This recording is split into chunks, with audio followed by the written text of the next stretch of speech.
మీకు మరియు మీ కుటుంబ సభ్యులందరికీ హ్యాపీ న్యూ ఇయర్. ప్రపంచంలో ఏ దేశం వెళ్ళినా మీకు అక్కడ కనిపించేది ఒక మతం. ఈ దేశంలో ఎటు చూసినా మీకు కనిపించేది ఒక ధర్మం, సనాతన హైందవ ధర్మం.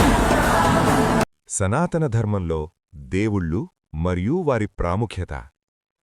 సనాతన ధర్మం అనేది కేవలం ఒక మతం మాత్రమే కాదు, అది జీవన విధానం.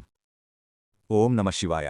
జై శ్రీరామ్, జై శ్రీకృష్ణ, జై హనుమాన్, జై మాతాదుర్గా, జై మహాలక్ష్మి, జై సరస్వతిమైన సోదర సోదరీమణులారా, ఈరోజు మనం దేవతల గురించి మాట్లాడుతున్నామంటే అది కథలు చెప్పడానికి కాదు, మన జీవితాన్ని ఎలా జీవించాలో నేర్చుకోవడానికి, భయాన్ని ఎలా ఎదుర్కోవాలో తెలుసుకోవడానికి, ఎప్పుడూ ఓడిపోకుండా ముందుకు వెళ్లడానికి.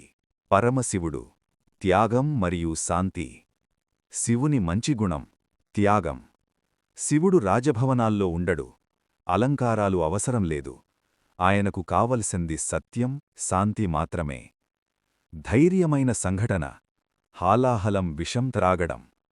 సముద్రమథనంలో వచ్చిన విషం 3 లోకాలను నాశనం చెయ్యబోతే శివుడు ఒక్క మాటకూడా మాట్లాడలేదు, ప్రపంచం కోసం తన ప్రాణాలను పణంగా పెట్టాడు. మనకు సందేశం: మనం బాధపడినా ఇతరులకు మేలు చేస్తే అదే నిజమైన ధైర్యం. శ్రీకృష్ణుడు, తెలివి మరియు ధైర్యం. కృష్ణుడు ఆయుధం ఎత్తలేదు, కాని యుద్ధాన్ని గెలిపించాడు. ధైర్యమైన సంఘటన, గీతబోధ. యుద్ధం మధ్యలో అర్జునుడు భయపడితే కృష్ణుడు ధైర్యం నింపాడు. మనకు సందేశం: నీ పని నువ్వు సరిగ్గా చెయ్యి, ఫలితం గురించి ఎక్కువగా ఆలోచించవద్దు. శ్రీరాముడు, ధర్మానికి ఉదాహరణ. రాముడి మంచి గుణం ధర్మం.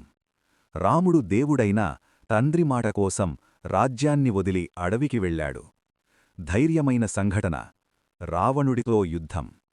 శక్తివంతమైన రావణుడిని ధర్మం కోసం ఎదుర్కొన్నాడు, సత్యం వైపు నిలబడ్డాడు. మనకు సందేశం: ధర్మం నీతో ఉంటే భయం అవసరం లేదు. హనుమంతుడు, నమ్మకం మరియు భక్తి. హనుమంతుడికి తన మీద కాదు, రాముడిపై నమ్మకముంది.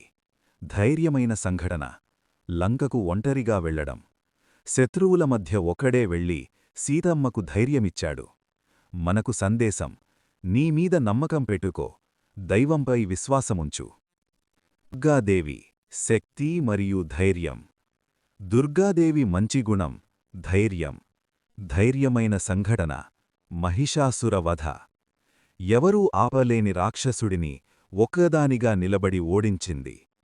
మనకు సందేశం: నీలో శక్తి ఉంది, దాన్ని గుర్తించు. మనకు సందేశం: నేర్చుకోవడం ఎప్పుడూ ఆపకూడదు. ముగింపు మాటలు. ప్రియమైనవారు, ఈ దేవతలు మనకు చెప్పేది ఒక్కటే: త్యాగం చెయ్యండి శివుడిలా, ధర్మం పాటించండి రాముడిలా, తెలివిగా ఆలోచించండి కృష్ణుడిలా, భయపడకండి హనుమంతుడిలా, ధైర్యంగా నిలబడండి దుర్గలా. జై సనాతన ధర్మం. ధర్మమే మన శక్తి, ధర్మమే మన రక్షణ.